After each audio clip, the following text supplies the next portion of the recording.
Ya, semua tim sudah bersiap, sahabat Sonora. Indonesia masuk dalam grup F di kualifikasi Piala Asia U20 dan Piala Asia U20 sendiri yang berlangsung di tahun depan 2023. Di grup F ini ada Hong Kong, Timor Leste, dan Vietnam ya. Dan ini menjadi pertarungan sengit tentu saja akan mulai pada tanggal 14 September 2022 sampai 18 September 2022 untuk laga kualifikasi Piala Asia U20 yang akan berlangsung di Stadion Gelora Bung Tomo ya di Surabaya, Jawa Timur, sahabat Sonora. Dan kemarin tanggal 7 September 2022 Sintayong sudah memboyong semua pemain yang akan berlaga di laga tersebut, sebanyak 30 pemain ke Surabaya, dan yang pasti ada nama-nama yang mungkin sudah sangat familiar ya, dan ini diambil memang dari klub-klub yang ada di Indonesia. Mostly ini adalah klub-klub yang ada di Liga 1 ya. Ada Persija nih sepertinya paling banyak, kemudian Persib Bandung, Persebaya juga, Bayangkara FC juga, Bali United juga banyak menyumbangkan pemain-pemain untuk berlaga mewakili Indonesia di kualifikasi Piala Asia U20 yang akan berlangsung mulai 14 September 2023. Indonesia versus Timor Leste, mungkin kita bahas ini dulu karena menarik ya Mas Bagas dan juga Mas Abdul. Apa yang bisa kita cermati, bagaimana peluang Indonesia ketika berhadapan dengan Timor Leste, karena di atas kertas secara statistik ini kita unggul ya, Indonesia unggul, tapi tidak bisa juga kita meremehkan ya, karena mereka juga banyak berguru ke negara-negara yang sepak bolanya sudah sangat mapan, Portugal misalnya. Seperti apa yang bisa kita analisa dari Timor Leste dan Indonesia? Mas Abdul mungkin ada catatan. Mungkin ya tadi yang Mas bilang kita nggak boleh meremehkan juga Timor Leste. Mas. Kalau nggak salah ya, di ATR kemarin Indonesia nggak ketemu ya Mas Bagas ya? Tidak ketemu di grup sebelah. Grup sebelah ya. Cukup sulit juga sih untuk menebak gimana kekuatan Timor Leste. Sintayong sekarang ya cuma mengandalkan video-video analisis saja dari rekaman pertandingan dari Timor Leste itu seperti apa. Nggak bisa langsung secara head to head bermain di atas lapangan mungkin ya seperti itu. Kalau dari Indonesia sendiri sebelum terbang ke Surabaya Mas, sebagai informasi mungkin Mas sudah melakukan 2 pertandingan uji coba dengan hasil 1 kali imbang kontra Persis Solo U20 dan kalah dari Persija U18 Mas, seperti itu Mas. Oke. Dengan catatan yang pernah diperoleh Timor Leste dari pertandingan-pertandingan di tingkat ASEAN atau tingkat Asia sebelumnya, apa yang bisa dicermati dari kemampuan Timor Leste dalam menampilkan permainan nanti di kualifikasi Piala Asia kali ini? Mas Bagas mungkin bisa menambahkan. Oke, kalau kita lihat sebenarnya memang persiapan Timor Leste ini kita juga belum tahu ya sebenarnya. Di berita-berita juga jarang, minim ya, bahkan nggak ada. Mungkin kita harus menggali media lokalnya mereka ya untuk mendapatkan informasi soal persiapan. Tapi kalau kita berkaca ke Piala AFF U19 kemarin, Timor Leste ini mendapat 2 kemenangan di grup ya, walaupun nggak lolos. Jadi kan memang dia memiliki sesuatu juga, mereka punya kelebihan, mereka juga pastinya punya kecepatan ya biasanya kalau di usia muda ini. Dan kabar terakhir kalau Timor Leste itu pelatih seniornya sudah dipecat. Nah ini apakah akan berpengaruh juga ke timnas U19 mereka? Karena yang terakhir ini U19 mereka dipimpin oleh Eduardo Pereira, sementara yang dipecat kemarin adalah pelatih timnas senior ya, karena kabarnya menunggak Federasi Timor Leste kabarnya menunggak gaji. Gitu Mas. Jadi kita bisa lihat nih apakah ini akan berpengaruh ke tim U19-nya atau enggak. Dan itu kalau berpengaruh kan bisa jadi keuntungan juga buat Indonesia karena secara kualitas kita lebih oke. Kita bisa memanfaatkan hal itu untuk meraih kemenangan mungkin nanti. Ya.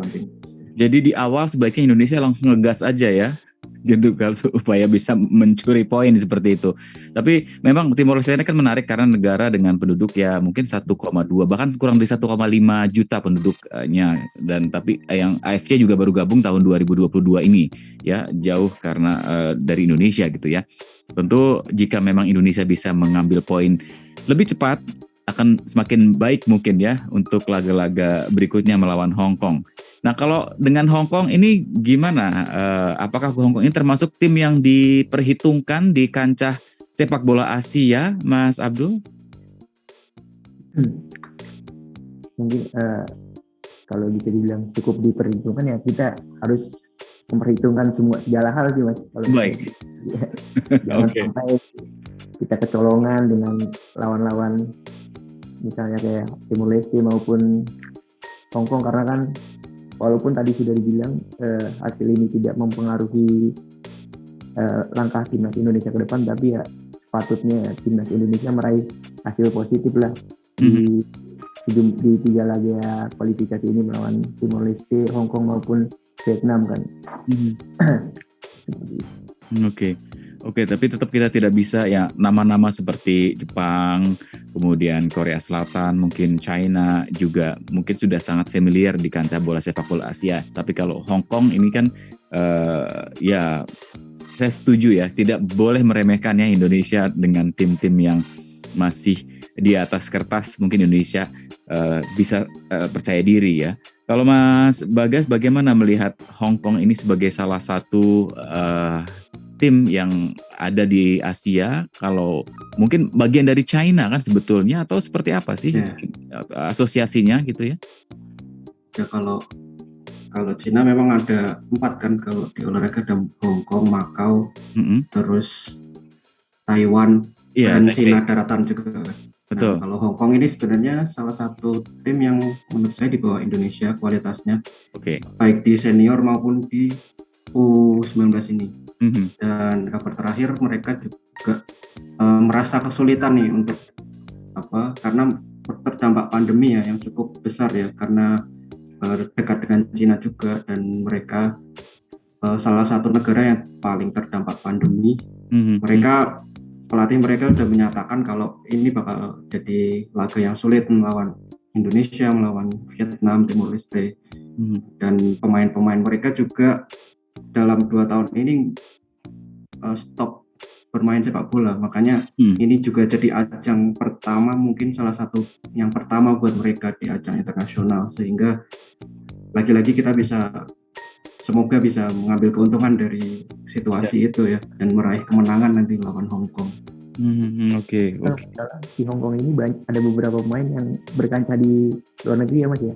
Nah, tapi kan walaupun mereka bermain di luar negeri, kabarnya menit bermainnya cukup minim Mas.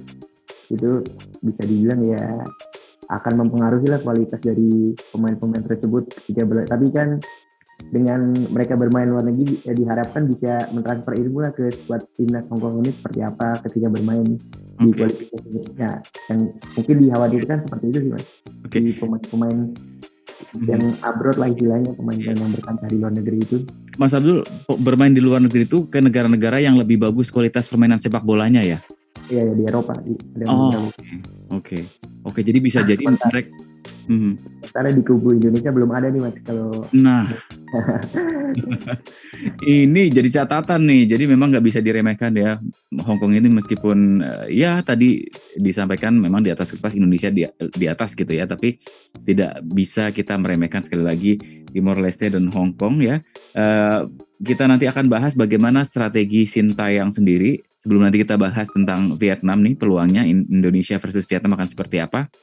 Apa yang kemudian perlu dilakukan atau diterapkan mungkin menghadapi kualifikasi Piala Asia U20 ini. Kita akan jeda sebentar Mas Abdul dan juga Mas Bagas ya. Sahabat-sahabat Sonora yang juga ingin sharing atau ingin juga menyampaikan analisanya, Anda boleh sampaikan melalui WhatsApp kami ke Studio Sonora, nomornya 0812 112 9200. Dan selama 1 jam ini sampai pukul 20 kami live streaming di kanal YouTube Sonora FM. Jadi interaksi dengan kami atau sharing atau pendapat Anda bisa Anda sampaikan melalui kolom live chat di bawah sini. Silakan Anda bisa tuliskan langsung di kanal YouTube Sonora FM. Kami segera kembali.